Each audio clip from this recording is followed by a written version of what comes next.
would have heard will be delivered on the 29th of June in the evening.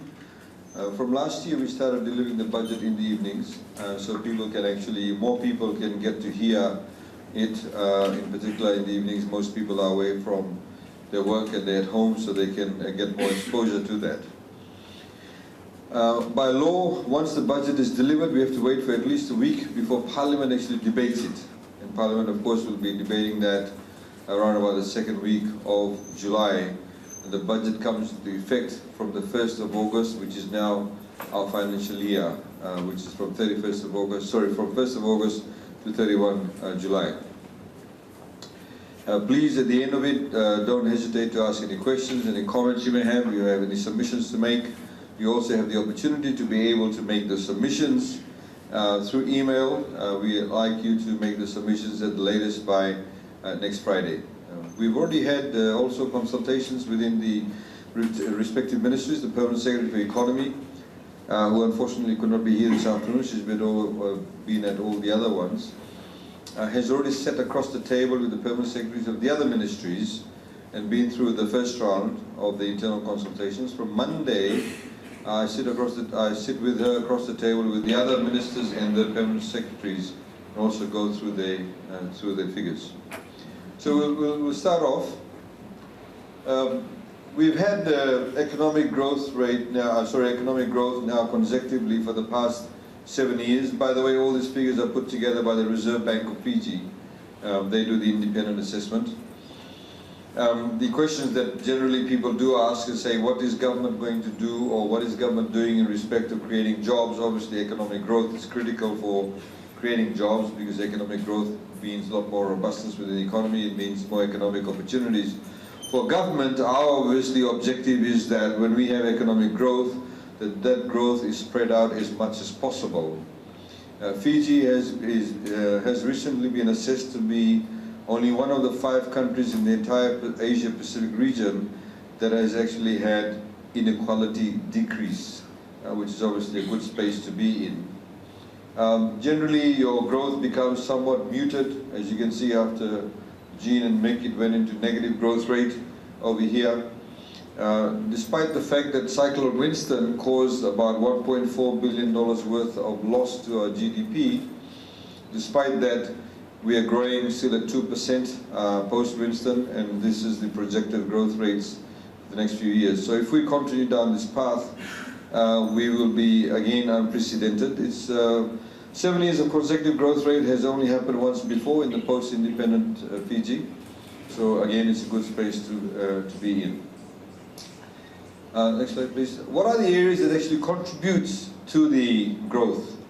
As you can see, it's fairly varied. Agriculture contributes about 0.31%. We expect that to grow even more. As you know, the technology in our agricultural sector is quite minimal. We don't have as much technological input in our agricultural sector. A lot of it essentially has to do with the fact that we have not had many financial institutions that have actually participated in the finance facility for agriculture. And one of the reasons, or the excuses or reasons we do get, is because land leases for agricultural purposes has always been only up to for 30 years. So essentially you cannot use those leased land as collateral. So as you know, about 91% of all the land in Fiji is e-taukea land, 4.5% is crown land. On one hand, whilst you may be able to get e-taukea land for 99 years for tourism purposes, you could not get it for agricultural purposes. You find hotels using that lease as collateral to be able to borrow money from banks for tourism purposes, but they cannot do that for agricultural leases because banks do not lend for leases up to only 30 years. So uptake of technology is very minimal, and hopefully they'll change. The Minister for Agriculture, I think just about a week ago, gave out 99-year leases for crown land for agricultural purposes. Fisheries and forestry is very low. Obviously it shows a lot of opportunities and probably missed opportunities there. Manufacturing is significant. We make all sorts of things in Fiji now, from sewage pipes to water pipes to flour to biscuits to soap, all sorts of things. Included in that, of course, also sugar production, not sugar cane production, but sugar production. Construction has increased. These figures are as of October 2016. which of course means that Winston has also featured in this space. But I would venture to say that construction would be quite significantly higher than what it is now, because as you can see, post-Winston there has been a lot of construction that's taking place. In fact, the capital expenditure by government just in simply rebuilding schools is almost about $180 million. Interestingly enough, nearly 98% of all the schools that we are rebuilding, none of them actually, 98% of the schools did not even have an engineering plan or architectural plan. Because most of these buildings were put up by faith-based organizations or school committees, and they simply put up these buildings as and when they got funds. So with the rebuild now, every single building that we are putting up actually has an architectural plan, has engineering plans in it, and of course it's all been electronically stored, so if there were ever any damage again, we know exactly what has happened in those structures. Services sector, finance, transport, wholesale, retail, accommodation are the 3 or 4 key ones here. Those figures speak for themselves. We believe there's a lot of potential in the services sector for Fiji. There is something like 500,000 smartphones already in operation in Fiji. We made a strategic decision a few years ago to zero-rate duty on smartphones because the internet penetration rates in Fiji are very low. So obviously you could achieve that by getting broadband access through internet, and that's essentially through mobile phones. And that's obviously achieved. There are actually at the moment in Fiji more SIM cards than actual people. A lot of people have more than 2 SIM cards. What that means essentially is that we have a potential in the population potential to have a greater uptake of technology. So things like call centers, back-end processing, data processing, there's enormous potential for us. 69.4% of the entire Fijian population is below the age of 40. These people are more technologically savvy. So obviously there's more opportunities in those areas. Next slide, please. What are the things that the RBF looks at? Investment indicators. Jan to September, you look at the value of building permits issued, went up by 12.7%. Value of work in place went up by 10.5%. Domestic cement sales went up by 11.1%.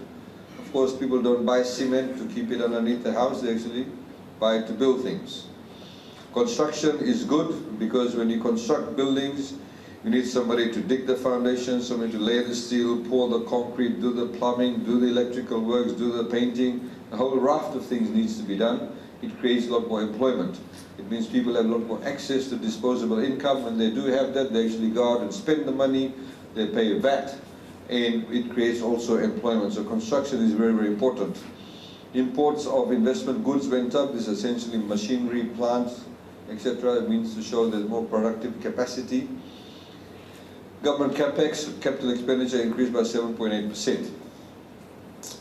New investment lending for real estate and lending for building construction went down in the period around about up till October 2016.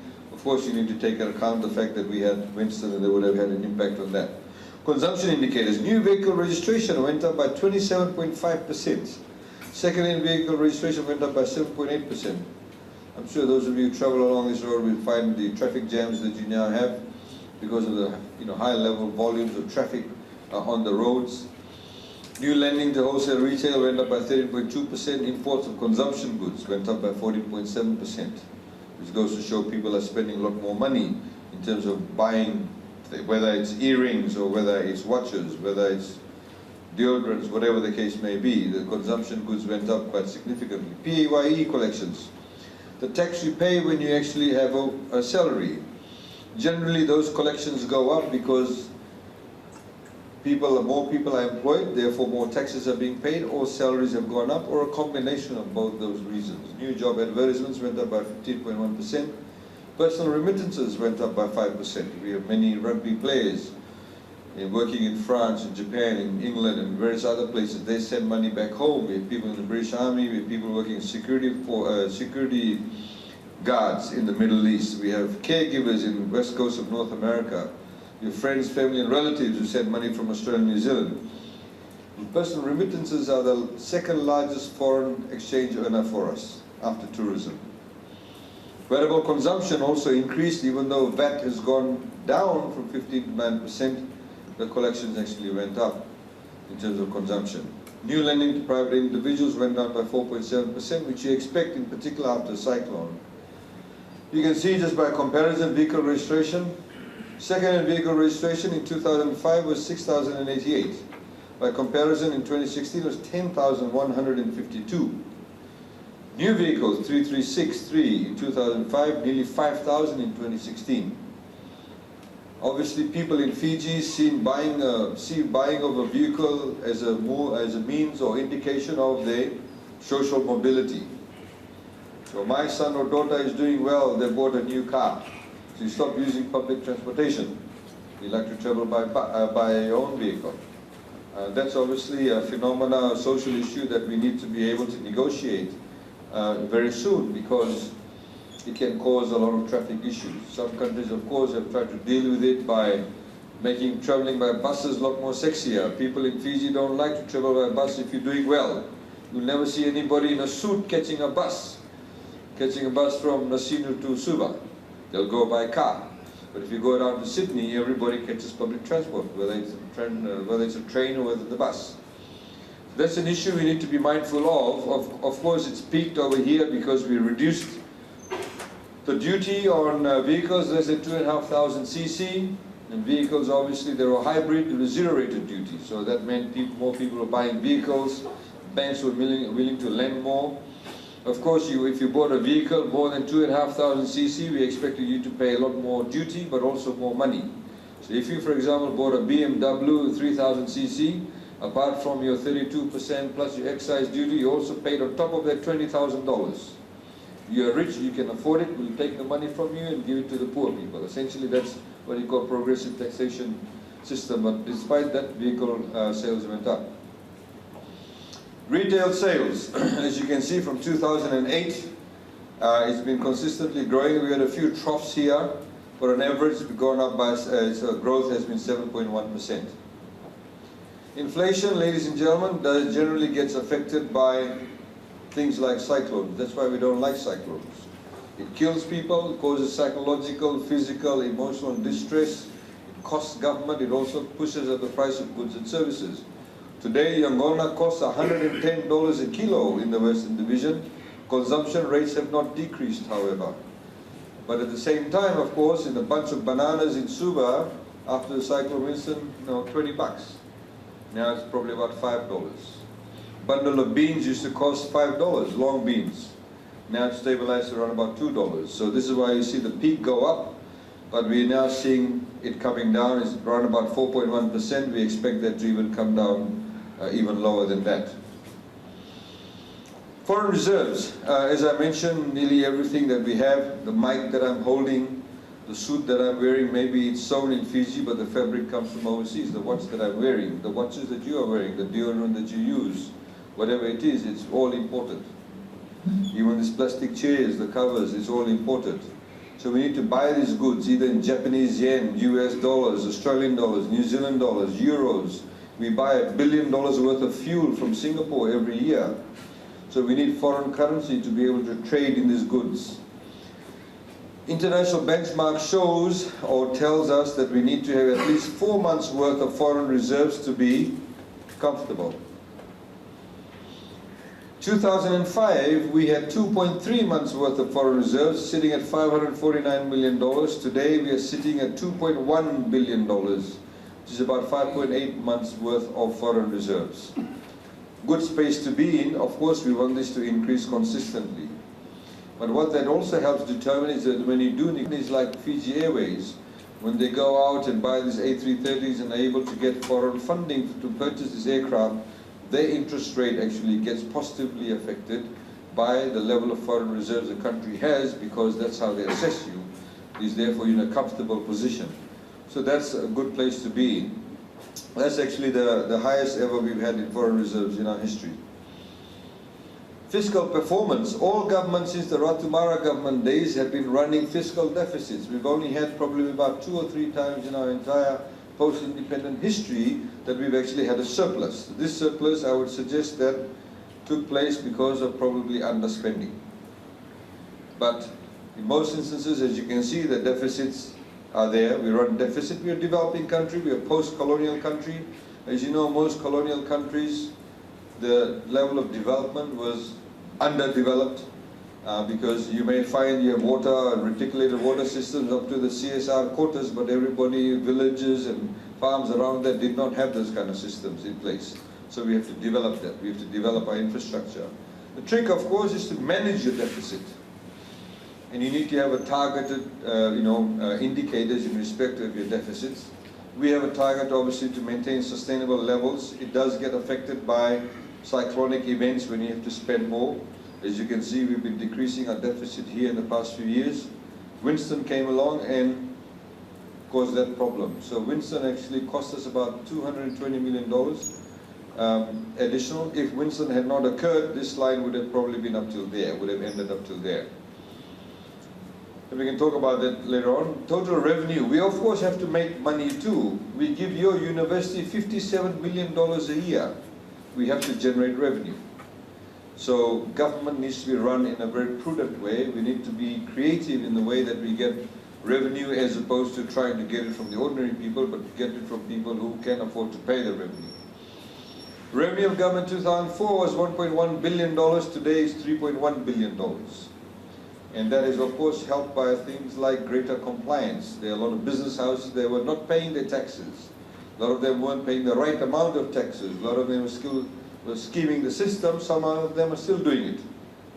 We need to go even harder on that. The revenue is about $3.1 billion today. What are the areas that contributes towards our revenue collection? Direct taxes, 20%, value-added tax 30%, customs 21%, and these are the other small contributors to our collection of revenue.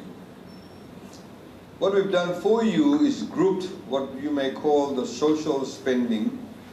So total expenditure on infrastructure development, health, education, access to justice, and social protection. We've grouped them together. 2004, $1.3 billion was spent. Now we spend about $3.6 billion. Social protection includes things like paying for abandoned children, single mothers. We have pensions now we started off by $30 a month for those people over the age of 70. You'd be surprised how many people in Fiji don't have FNPF. A lot of villages, a lot of farmers, a lot of fishermen don't actually have FNPF because they never work for anybody. They work for themselves. So they weren't part of the FNPF scheme. So they obviously need to be looked after. They had no form of social protection after they retired. You'd be surprised how many people actually abandon their parents nowadays, or they don't look after them. Maybe they moved to the big spoke suba and don't care about their parents, so they're left in the villages to fend for themselves. So we started off at a modest sum. Those people over the age of 70, we started giving them $30 a month. Today, we give anybody over the age of 66, we give them $50 a month. We also pay for, of course, people living below the poverty line. We give food vouchers to rural pregnant women so they actually eat well, so the babies are not malnourished when they're actually born, or undernourished, I should say, when they're born. Access to social justice, this is legal aid. Legal aid now is almost in about 14 different locations throughout Fiji, in places like Nambawalu, Tabuni. We're looking at opening up offices in Lomaiviti, Kandavu, but every single place has those access to justice.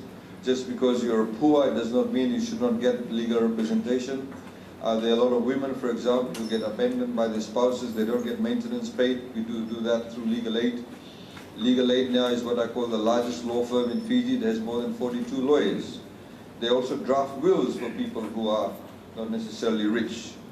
A lot of people die without making wills, so they die what we call interstate, so the family have disputes, so they help resolve those issues for them. That's what legal aid does. Education, of course, that speaks for itself. Toppers, TELS, free education, right from early childhood to high school. And I'll go into those details later, but that's what we pay for. Health, yes, there has been some increase, but our major problem in health is not necessarily money or infrastructure, it's people. We don't have enough doctors. We don't have enough specialists.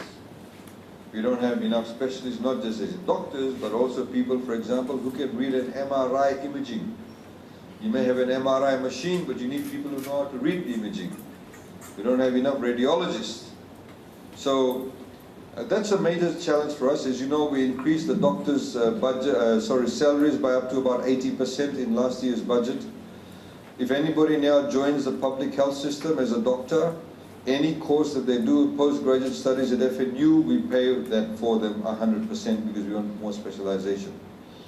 Tragedy, of course, is if any one of us in this room has a heart attack now, there's no Fijian doctor that can carry out an open heart surgery on you. In the year of 2017, that's actually not a good space to be in the 21st century. That essentially indicates that governments previously did not invest in the human resource capital. Just because you do an MBBS doesn't mean you become an open heart surgeon overnight. It takes about 10-15 years to do so.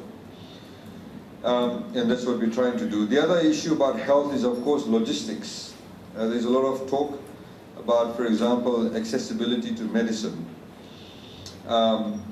It's not because there's lack of funds or because of the inability to procure medicine. It's because of the inability to manage the supply chain. We were recently in India, in Rajasthan, in the state of Rajasthan, which is probably not necessarily one of the richest states. But at the click of a button, we went to the warehouse. They could tell in every single hospital, dispensary, health center, exactly how much Panadol each of those centers had. So if, for example, there's an outbreak of diarrhea in Nasinu and everybody rushes to go and get diarrhea tablets, and you see the stock levels deplete, they would know exactly what's happening, so they can say, let's move the drugs now from Nasori, because in Nasori there's no outbreak.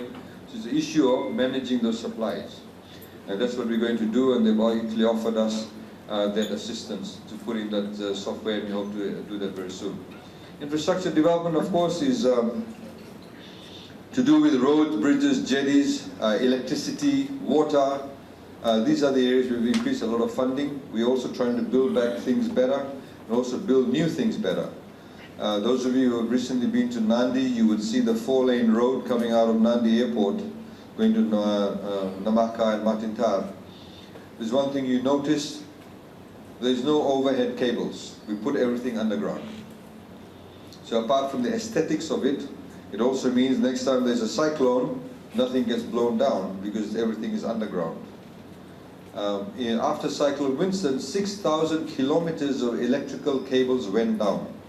We put them all back up. God forbid we have another cyclone next year, it'll come back down again. Put it back up again, comes back down again, put it back up again. So the idea is when you build your infrastructure, we actually build it back in a way that's resilient. We've also had a tradition in Fiji, when we build roads, we also put underneath the roads water pipes. So when there's a water leakage in the pipe, we say, my God, why is this road having potholes? It's because the water is leaking, it's making the ground soft, and trucks come along, they create potholes. So the integrity of the structure of the roads isn't there. But then eventually when we do discover that there's actually a leakage in the pipe, we dig up the road to fix up the pipe, we don't fix up the road. So what we've done in Namaka is that we've taken out those pipes, we've taken those cables, we put them on the side of the road. So should there be a leakage, you don't dig up the road to fix up the pipe, you actually dig up the side to fix up the pipe. Those are the kind of things that obviously does cost money too. Expenditure mix. Like your university, we give you about $58 million, of which you spend $45 million of that money in what you call operating expenditure, which is the running of your day-to-day of your university. The salaries for your lecturers, the electricity, the photocopying paper, your antiseptic, your toilet paper, whatever you do, things you buy. That's for your operational cost. The balance of it is your capital expenditure, which is the building up of assets, whether it's lecture halls, whatever the case may be. For government too, we need to be able to spend for both areas. But for any prudent government, the idea is to spend a lot more in capital. In other words, in particular if you're a government, as we've had since 1970, that you're running government when you're borrowing money also. So the idea is you only borrow money to build. The expenditure mix is that in 2004, for example, using that as the base figure a year, 83% of the entire sum of money that government spent went into operating expenditure. Only 17% went into capital. Today, only 60% as opposed to 83% goes into operating, but 40% goes into capital expenditure. In other words, we're spending our money, a lot more of our money to build things. The simple example that I used with the high school students is that if you go to a bank and borrow money to have a party, you will finish your burgers and finish your drinks. Next morning you wake up, it's all gone, but the debt is still there. But if you actually borrow money to build, you have something to show for it. Funding for roads and bridges, this is 2004, $55 million, the good old days of PWD. Now we have $527 million in that respect. Some people, of course, want PWD back. God forbid that. But we need to be able to ensure that we have a lot more funding in those areas for roads, bridges and jetties. There's a lot of deteriorating assets that we do have. Water and energy, again you can see a huge trajectory, in particular in water. We've given a lot of money for water. Many parts of Fiji still do not get reticulated water systems. Many of the pipes are aging. Many of these pipes were put during the colonial days, so we need to dig them up, put in the right pipes because they are failing. Also we need more expansion of that. Free water, we give, the World Health Organization tells us that all of us as individual human beings need 50 liters of water for ourselves every day. Go to the toilet, have a shower, cook, clean, and live, essentially, and drink.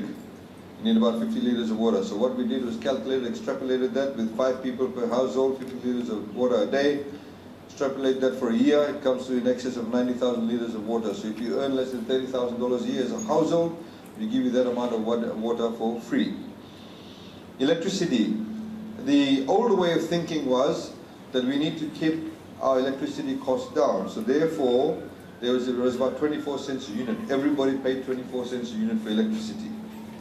But that did not help distinguish the person who may be earning $10,000 and has 1 fridge and maybe 1 TV and has 5 lights, as opposed to the person who's got 5 air conditioners in his house and has a swimming pool. Everybody paid the same rate. So FEA must charge the right rate. And the people who do need assistance, we need to give them targeted assistance. So if you earn less than $30,000 a year, a household earns less than $30,000 a year, the unit cost of electricity is 34 cents, but you don't pay 34 cents because government pays 17 cents for you. Whereas the rich person pays the full 34 cents. That's what we call better utilization of your money. So that's where some of the expenditure also goes into. We've also now, as you know, those of you who come from rural areas, that before, if you're, for example, the group of homes near the electricity grid, but you weren't connected, government would ask you to contribute 10% for you to get connected to the grid. And sometimes if you had 20 homes, 10 of them may give the contribution, the other 10 have not given the contribution, so the money is set with government. And they did not get connected, some of them for 5, 6, 7, 8, 10 years. We've returned all that money now, and we actually do that connection for you for free now. Of course, there's a long list of people that want to get connected to the grid. Funding for education, as you can see, when we introduced free education, it spiked up here.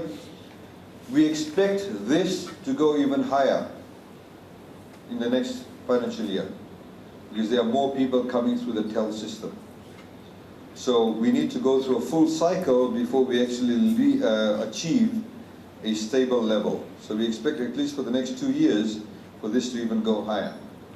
Today we have now the most number of students ever in Fiji's history who are given or have their tertiary fees actually paid for by government. As I mentioned, for health, the challenge is the human capital. We need to get people. The Minister for Health is going out with her team in the next week and a half. We're going to get specialists from India and various other places. We need to fill in the gap. We need the specialists to come in. Why should a person who lives in Lambasa have to come all the way to Suva to get an ear, nose and throat specialist? And in fact, I think we have only 1 of them in Fiji at the moment. We don't even have a speech therapist. So these are the areas that we do lack skill sets. If we're able to recruit these people, at least if they came and worked in Fiji for about 3 or 4 years, they would at the same time also train our own local doctors to get a level of exposure. Operating savings, that's our operating revenue right up to there. That's the level of operating expenditure, and that's how much savings we are making from our operating revenue less the operating expenditure. So you can see the savings have increased significantly. We obviously want the savings to increase more because the more we save, the less we need to borrow. A lot of people talk about government debt without necessarily understanding debt. A lot of people look at nominal figures, these are the actual figures, but they need to look at, if you want to really understand debt, you need to look at debt as a percentage of your GDP. Gross domestic product, which is the value of your goods and services output, the productive capacity in those areas. Now, the example that I've tried to use with the high school students is saying that if the GDP of our country is $100 and we decide to go and borrow $20, our debt to GDP ratio is 20%, 20 over 100. If, however, our GDP value increases to $500, but we go out and borrow $50, 2.5 times more than what we originally borrowed. Even though it's $50, as a percent of our GDP, it's only 10%. So the greater your GDP, the more capacity you have to, you have to be able to borrow. The idea is to manage it. And the idea, of course, which is very important that people don't necessarily understand, is what's the mix of your debt? What's your exposure to foreign debt? In Fiji, we have a mixture of 70-30. In other words, 70% of our debt is locally generated, and only 30% is externally generated. Plus or minus 5% either way. So if you have a lower foreign debt situation, your exposure to foreign currency fluctuation is reduced. So therefore you're in a lot more stable position. So that's one of the issues that we do look at to ensure that we have sustainability. You can see that we have a target. Our idea is to continue to reduce as a percentage of our GDP downwards, but this has gone up slightly from 46.3 to 48.6 because of Winston. Because of Winston, we had to borrow about $220 million more to do the rebuilds, the roads, bridges, assistance to farmers, etc. By comparison, what are the other countries like? You can see Japan, debt to GDP ratio 239.2%. In other words, the value of their debt is 239% more than the actual GDP. USA, 107.4%. But comparable countries, Maldives, 81.5%. Seychelles, 68.6%. Nauru. Mauritius, very interesting country. They're very much similar to Fiji. Their primary base came from sugarcane originally. It's interesting, it's a country that's got no rivers. They have water security issues, so they built enormous dams in Mauritius for water storage. But they decided as a strategic move, as we have done, they've decided to invest very heavily into infrastructure. One of the lucky things that they do have, they're next to a continent that has got an enormous population base, which is Africa. So they've remodeled themselves, they build enormous infrastructure, they build enormous ITC capacity, so many of the international companies are now based in Mauritius to service Africa. It's a safe, secure environment. A lot of rich Africans are buying property or strata title properties. Like Fiji now, as we've introduced laws, in fact theirs is a lot stringent than ours. You as a foreigner cannot buy land. You can only buy apartments. But a lot of them are investing because they get some form of residency status, but they cannot become citizens. But they like it because safe and secure environment, infrastructure-wise very good. But the debt levels are a lot higher than ours, but they see that as prudent debt management because it will increase the productive capacity of the economy. The very large ITC centers, and it provides a lot of employment too. We sit here at 46.3, like I said, we would be lower than that if we didn't have Winston. Australia comparably, all these countries are lower than us, but interestingly Australia is relatively high, notwithstanding the fact it's got very large mineral resources that it has been exporting, in particular to countries like China. So the last slide, ladies and gentlemen, just a summary of it. Our economy is set to accelerate the growth of 3.6% in 2017. I think the latest figure is about 3.8. Yet to be released, yeah. Favorable growth prospects for the medium term. A lot of private sector investment taking place. You see for yourself factories, warehouses, etc. being built, which increases economic opportunities and employment opportunities. We are very prudent with our fiscal management. We have a sustainable debt position. Higher capital expenditure versus operating savings. So not versus, but also operating savings. Broad-based growth. This is one area we need to grow. We believe that the ITC sector has a lot of potential for us, in particular for employment generation. Foreign reserves, as I mentioned, is an all-time high, and inflation is set to stabilize below 3% in the medium term. So, ladies and gentlemen, this is a short presentation. If you have any ideas after this, you may want to comment after this presentation. After the session finishes, you can actually email us your suggestions or any submissions you want to make to that email address. We request that you send it before next Friday. Of course, you can hand deliver it to that address. I suggest you don't post it, but just email it to us. I'd like to open up the floor now. I'd like, firstly, the students to speak as opposed to the lecturers, because it's more for the students. So we want them to feel free. We had some interesting discussions both at the FNU campus and at the Sambula campus in respect of the expenditure by the university in certain areas. We've heard complaints by FNU students that there's not enough investment in labs. I don't know, many of you over here, maybe business students, but we've had a lot of complaints in that respect. There's been a lot of queries regarding the budget. One area that I would also like to preempt and comment on is the area of tells and toppers. We have ourselves discovered a number of administrative anomalies in respect of both the disbursement of the funds and the manner in which some of the policies have been developed. We have said that some of them obviously are inappropriate, and we're actually meeting up with the TSLB board to iron out many of those issues. So with those few remarks, we've got somebody going around with the mic. Please just put up your hands and they'll bring the mic to you. Please don't hesitate to make comment or ask any question. Nothing is too silly or too hard. Thanks.